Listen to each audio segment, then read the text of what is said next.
भक्तवांछा कल्पतरु शरणागत वत्सल भक्त वत्सल पूर्णावतार भगवान श्री कृष्ण जी के चरणों में नमन करते हुए, प्रणाम करते हुए, उनके चरण कमलों की चरण रज को अपने मस्तक पर धारण करते हुए भगवान के वांग्मय शब्दमय स्वरूप श्रीमद् भागवत का श्रवण और पठन प्रारंभ करने जा रहे हैं। भगवान से प्रार्थना करते हुए कि वे हमारे माध्यम से इस कथा का संचार भक्तजनों में करें। साथ ही श्री गणेश जी, हनुमान जी, सनकादि ऋषियों, नारद जी, व्यास जी, सुखदेव जी, शौनक जी, सूत जी आदि दिव्य विभूतियों से भी उनके चरण कमलों में अनुरोध, विनम्र प्रार्थना कि वे हमारे माध्यम से इस कथा का प्रसार प्रचार स्वयं ही करें और रसिक जनों को, प्रेमी जनों को, भक्त जनों को कृतार्थ करें। ओम नमो भगवते वासुदेवाय। श्रीमद्भागवत महात्म्यम। श्री कृष्णं नारायणं वन्दे, कृष्णं वन्दे व्रजप्रियं, कृष्णं द्वैपायनं वन्दे, कृष्णं वन्दे पृथासुतं। सच्चिदानन्दरूपाय विश्वोत्पत्त्यादिहेतवे तापत्रयविनाशाय श्रीकृष्णाय वयं नुमः। श्रीकृष्णाय वयं नुमः। श्रीकृष्णाय वयं नुमः। सच्चिदानंद स्वरूप भगवान श्री कृष्ण सत्य, चित और आनंद जो हमेशा से सत्य हैं, तीनों कालों में सत्य हैं, चैतन्य स्वरूप है अर्थात चेतन है और आनंद स्वरूप है, सच्चित आनंद, ताप त्रय विनाशाय, और तीनों तापों को विनाश करने वाले हैं, तीनों तापों को नष्ट करने वाले हैं भगवान श्री कृष्ण। और विश्वोत्पत्ति आदि हेतु, विश्व की उत्पत्ति आदि के हेतु हैं, अर्थात विश्व की उत्पत्ति, पालन और संहार के जो कारण रूप हैं, जो जड़ रूप हैं, या कहें कि कर्ता धर्ता इस सृष्टि को बनाने वाले और इस सृष्टि का विनाश करने वाले, मिटा देने वाले, पूर्णतः शून्य कर देने वाले और पुनः से इस सृष्टि को निर्मित करने वाले भगवान श्री कृष्ण हैं, भगवान श्री विष्णु हैं, नारायण हैं, भगवान श्री राम हैं। अलग अलग नाम हैं, एक ही शक्ति है, एक ही ईश्वरीय सत्ता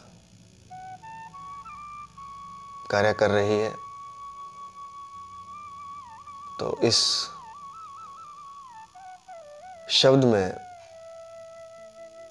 भागवत के चरणों में नमन करते हुए भगवान के शब्द में स्वरूप इस भागवत की रसमयी अमृत कथा का श्रवण करते हैं। पिछली चर्चा में हमने देखा कि नारद जी को सनकादि ऋषि कहते हैं कि यह कथा योग, तप, ज्ञान, समाधि, ध्यान आदि से बढ़कर है। अर्थात जितने भी साधन परमात्मा से एक रूप होने के हैं, परमात्मा को पाने के हैं, उन सब से बढ़ चढ़ कर ये भागवत कथा है। और यही प्रश्न सूत जी को शौनकादि ऋषि पूछते हैं, क्योंकि यह कथा शुरू में शौनकादि ऋषियों को सूत जी सुना रहे हैं, जिसमें नारद जी और सनकादि ऋषियों का प्रसंग सबसे पहले सूत जी शौनक जी को सुना रहे हैं, शौनकादि ऋषियों को सुना रहे हैं। तो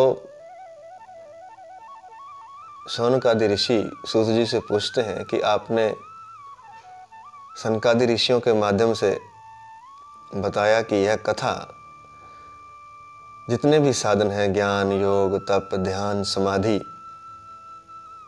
आदि सबसे बढ़ चढ़कर कैसे है। शौनक जी कहने लगे कि ऐसा लगता है कि यह तो ब्रह्मा के, योग वेत्ता ब्रह्मा के भी आदि कारण भगवान विष्णु को निरूपण करती है। अर्थात ब्रह्मा के भी उत्पत्ति के कारण भगवान विष्णु का निरूपण यह कथा करती है। अर्थात यह कथा भगवान के वैकुंठ धाम अर्थात विष्णु लोक को प्राप्त करवाने वाली है। यह कथा ऐसा कैसे हो गया कि कलयुग में यह सभी साधनों से बढ़ चढ़कर कैसे हो गई, क्योंकि यज्ञ, योग, ध्यान, जप, समाधि, योग, कर्म आदि से बढ़कर यह कथा कैसे हो गई। इसका उत्तर देते हुए सूत जी कहते हैं कि जब भगवान श्री कृष्ण इस धराधाम को छोड़कर अपने नित्य गोलोक धाम में जाने लगे, तब 11 स्कंदों में ज्ञानोपदेश सुनकर के उद्धव जी ने भगवान श्री कृष्ण से पूछा। भगवान उद्धव जी को 11 स्कंद में भागवत का उपदेश दे चुके थे। तब वो उद्धव जी भगवान श्री कृष्ण से पूछते हैं कि आप तो इस धराधाम को छोड़कर और अपने भक्तों का कार्य करके अपने परम धाम को जाना चाहते हैं, परंतु मेरे मन में बड़ी चिंता है, कृपा करके उसका जाने से पहले निवारण कर दीजिए, क्योंकि आप तो जाना चाहते हैं तो आपके भक्तों का क्या होगा। क्योंकि जैसे ही आप चले जाएंगे वैसे ही कलयुग इस धराधाम पर आ जाएगा, और तब तो दुष्ट सत्पुरुष भी प्रभावित हो जाएंगे। तो फिर इस धरती पर, गौरूपणी धरती का भार बढ़ जाएगा। धरती इतने भार को कैसे सहन करेगी। तथा हे कमल नयन, मुझे तो आपको छोड़कर इस धरती का कोई सहारा दिखाई नहीं देता।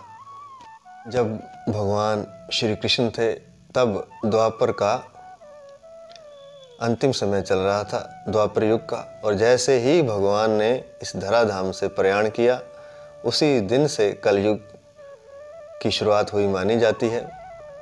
तो उद्धव जी कहते हैं कि भगवान आप चले जाएंगे तो आपके भक्तों का क्या होगा, क्योंकि दुष्ट कलयुग आने ही वाला है, उसमें लगभग सभी लोग दुष्ट हो जाएंगे और आपके भक्त किसके सहारे रहेंगे। मुझे तो कोई सहारा नज़र नहीं आता, इसलिए हे भगवान आप कृपा करके इस धराधाम से मत पधारिए, आप यहीं भक्तों के बीच में रहें, क्योंकि आपने तो भक्तों के लिए ही निराकार होते हुए भी और चिन्ह मात्र होते हुए भी भक्तों के लिए ही साकार देह धारण किया था। अब आप चले जाएंगे तो भक्तों का क्या होगा।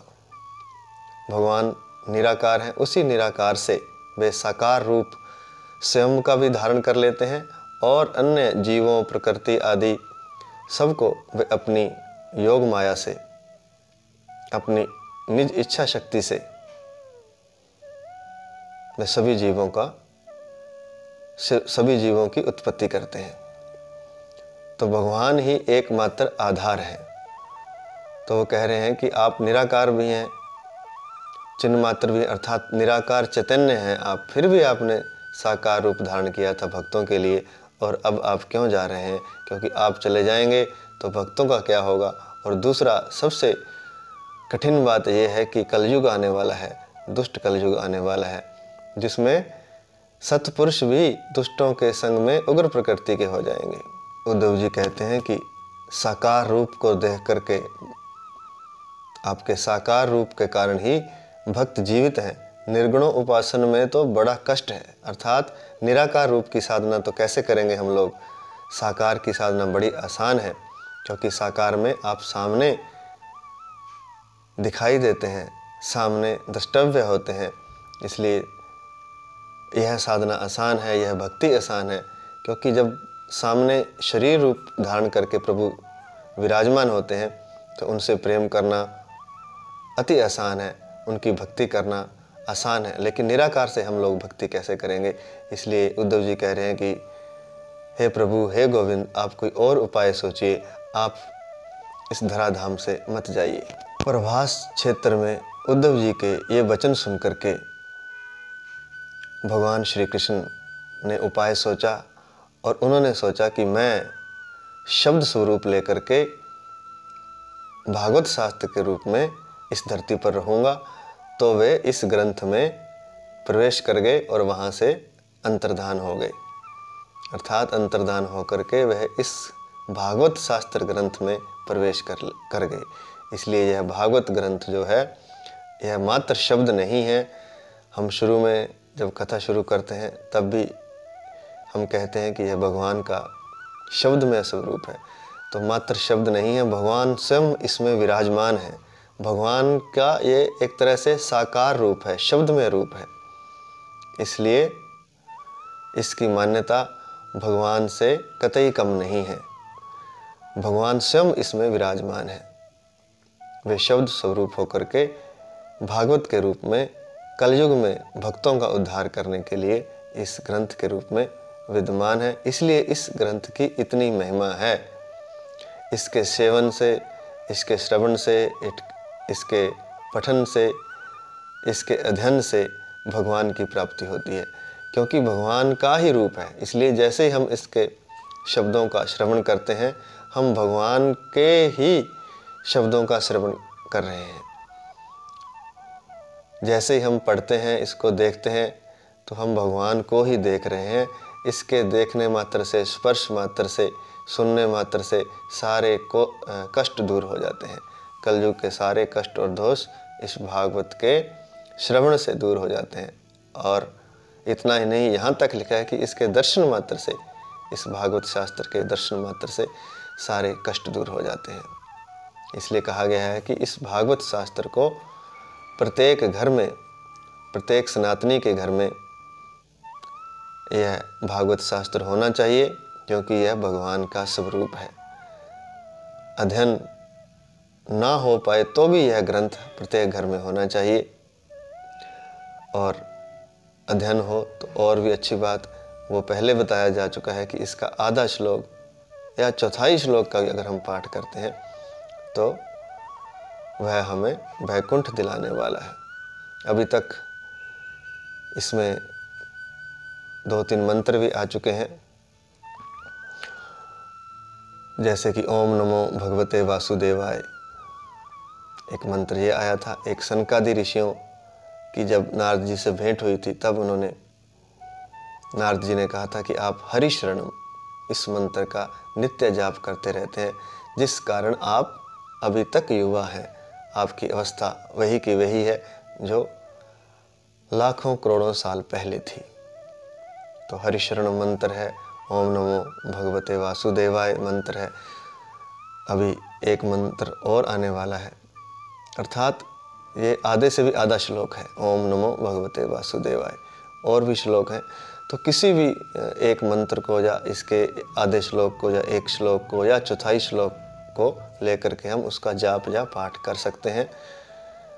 नहीं तो भागवत शास्त्र का अध्ययन करें, इसका श्रवण करें।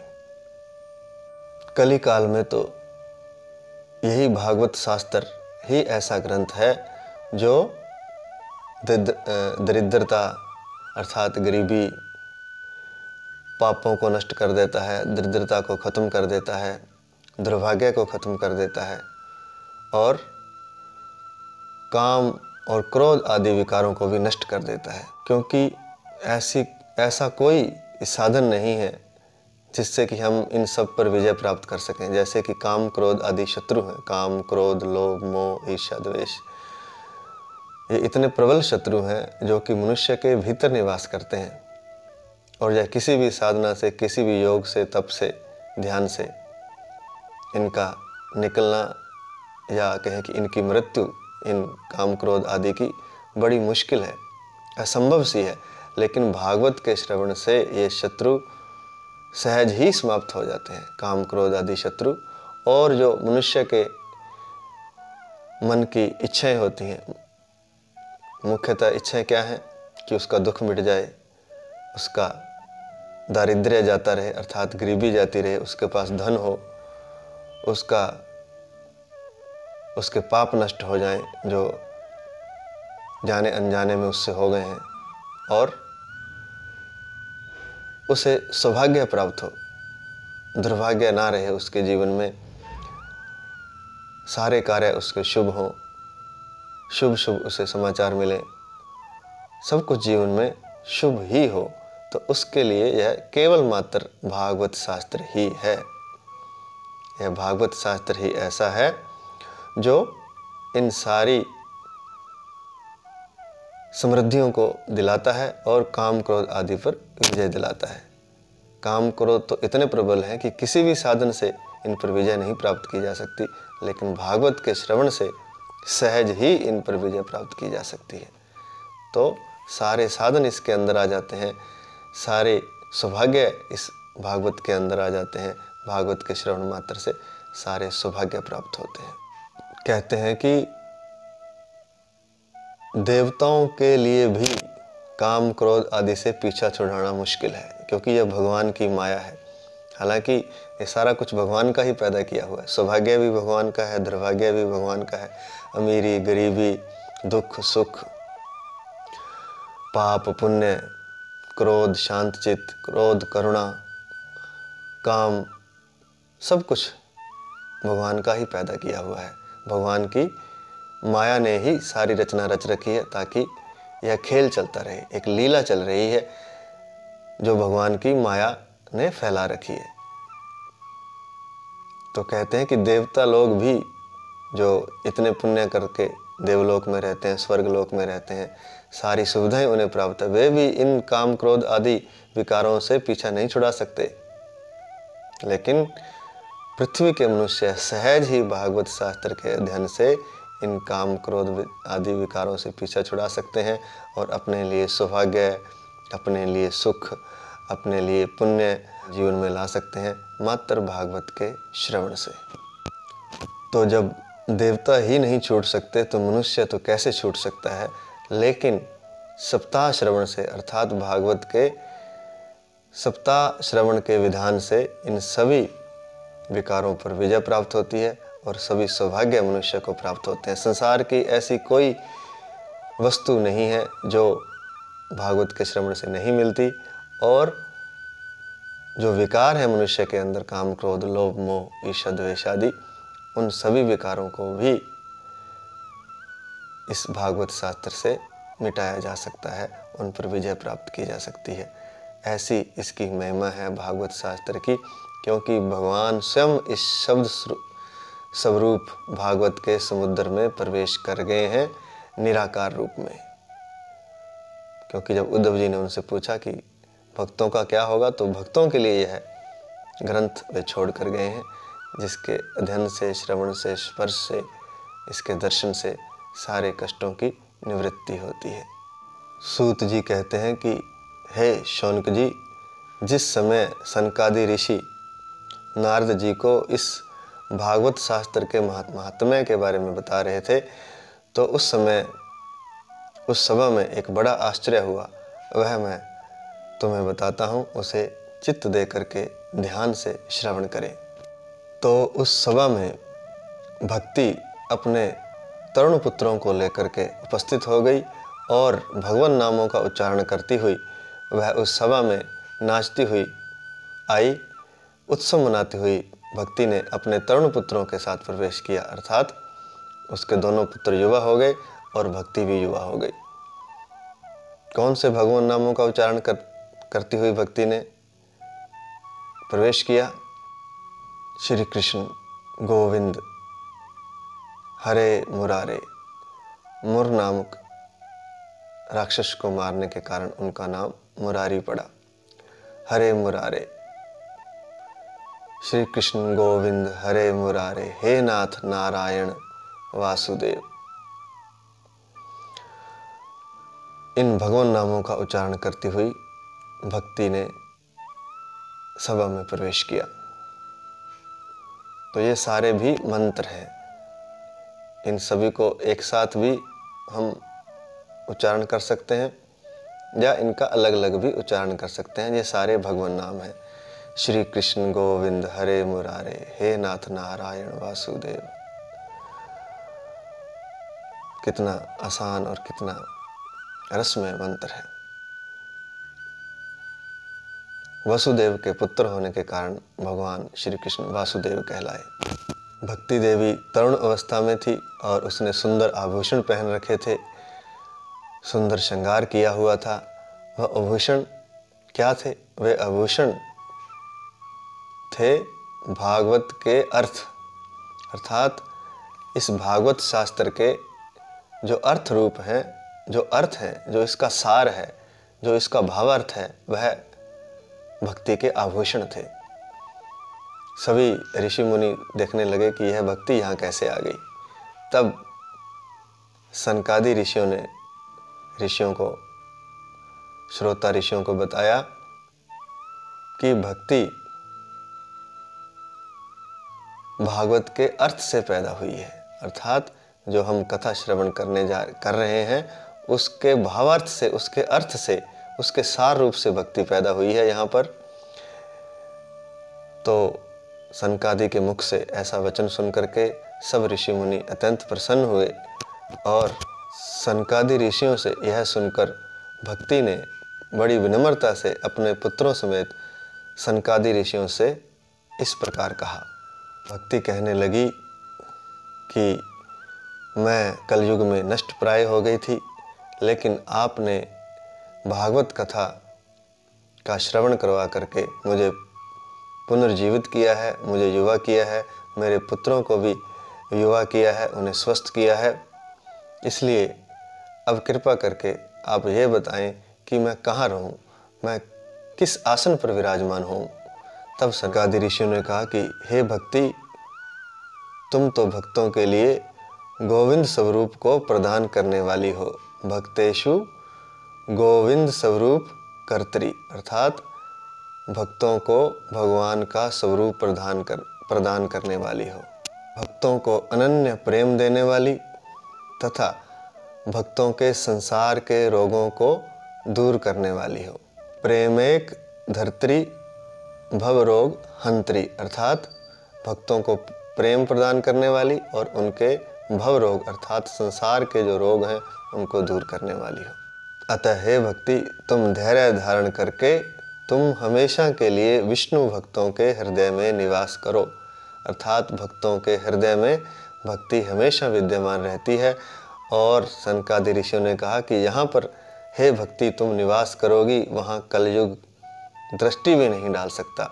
कलयुग की हिम्मत नहीं कि वह उस भक्त पर अपनी दृष्टि भी डाल दे जिस भक्त के हृदय में तुम आसन पर विराजमान हो। इस प्रकार सनकादि ऋषियों की आज्ञा पा करके भक्ति तुरंत ही भक्तों के हृदय में जा विराजी। तो अगर हम लोग कलयुग से बचना चाहते हैं, कलयुग का कोई प्रभाव हम पर ना हो, तो हम अपने हृदय में भक्ति भाव ले आएं, हम भक्ति भाव से भर जाएं, क्योंकि यहाँ भक्ति रहेगी वहाँ कलयुग का कोई दोष दृष्टि भी नहीं डाल सकता, प्रवेश करना तो दूर की बात है। इस कलयुग में जिसके हृदय में भक्ति निवास करती है वह त्रिलोकी में निर्धन होने पर भी सबसे श्रेष्ठ है, क्योंकि भक्ति की डोर से बंधकर तो भगवान भी भक्त के हृदय में आ विराजते हैं। क्योंकि जहाँ पर भक्ति होती है, भक्ति की डोर से बंधकर अर्थात भक्त के प्रेम से बंध करके भगवान अपना परम धाम छोड़ करके उस भक्त के हृदय में निवास करते हैं। इसलिए अगर वह निर्धन भी है तो भी वह श्रेष्ठ है। क्यों श्रेष्ठ है? क्योंकि वह केवल निर्धन नहीं है। अगर निर्धन व्यक्ति के मन में भक्ति है तो वह निर्धन नहीं है, क्योंकि इस सृष्टि का, इस ब्रह्मांड का परम धन उसके हृदय में प्रवेश कर जाता है। भगवान स्वयं उसके हृदय में प्रवेश करके उसके हृदय सिंहासन पर विराजमान होते हैं। तो अगर कोई निर्धन है तो वह ये ना समझे कि मेरे पास कुछ नहीं है, लेकिन अगर उसके पास भक्ति है तो उसके पास ऐसा खजाना है, खजानों का भी खजाना है। क्योंकि जो सारे संसार की वस्तुओं को देने वाले भगवान श्री हरि हैं, संसार का पालन करने वाले, संहार करने वाले, उत्पत्ति करने वाले, संसार का जो कुछ भी है, सूर्य चांद तारे आदि को बनाने वाले भी जो भगवान हैं, वह स्वयं उसके हृदय में विराजमान हो जाते हैं। बल्कि यहाँ तक लिखा है कि वे भक्त की आज्ञा का पालन करते हैं। यह अतिशयोक्ति नहीं है, भक्त के वश में हमेशा से भगवान होते आए हैं। आगे एक कथा भी आएगी राजा अम्बरीश की, जो कि भगवान के भक्त थे, तो उनके वश में भगवान हो गए थे। सनकादि ऋषि कहते हैं कि यह भागवत शास्त्र भगवान का ही रूप है। यह भागवत शास्त्र साक्षात परब्रह्म का विग्रह है, अर्थात ब्रह्मा से पार भी जो शक्ति है, परब्रह्म भगवान श्री विष्णु, भगवान श्री नारायण, भगवान श्री कृष्ण, उनका यह साक्षात विग्रह है, अर्थात उनका यह साक्षात रूप है। इस कथा का आश्रय लेकर सुनने और सुनाने से, अर्थात सुनने वाले का भी और सुनाने वाले का भी, दोनों का कल्याण होता है, दोनों को भगवत धाम मिलता है, भगवान का सायुज्य प्राप्त होता है, भगवान की समता प्राप्त होती है, वे भगवान के दिव्य लोक में रहते हैं, भगवान स्वयं उनके पास दौड़े चले आते हैं। इस भागवत कथा का हमेशा श्रवण करना चाहिए और दूसरों को भी प्रेरित करना चाहिए, दूसरों को भी ये कथा सुनाएं। सुनने से जो पुण्य होता है, सुनाने से भी उतना ही पुण्य होता है। तो इस भागवत शास्त्र को स्वयं भी सुने और अपने प्रेमी जनों को, अपने हितैषियों को भी यह कथा श्रवण करवाएं और पुण्य का लाभ लें। न केवल पुण्य बल्कि भगवान का सायुज्य प्राप्त करें। तो भागवत के श्रवण से भगवान श्री कृष्ण की समता प्राप्त होती है, अतः इसे छोड़कर अन्य धर्मों से क्या प्रयोजन है, अर्थात इसे छोड़कर अन्य धर्मों में जाने की कोई आवश्यकता नहीं है, अन्य शास्त्रों की भी आवश्यकता नहीं है। मात्र भागवत के श्रवण से, सुनने और सुनाने से भगवान की समता प्राप्त होती है। जय श्री कृष्ण। हरि शरणम, हरि शरणम, हरि शरणम।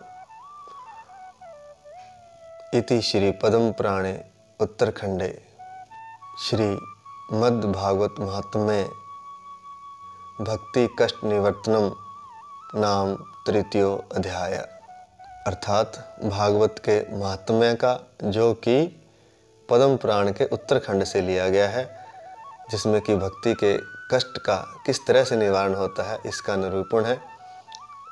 वह तीसरा अध्याय यहाँ पूर्ण होता है। जय श्री कृष्ण।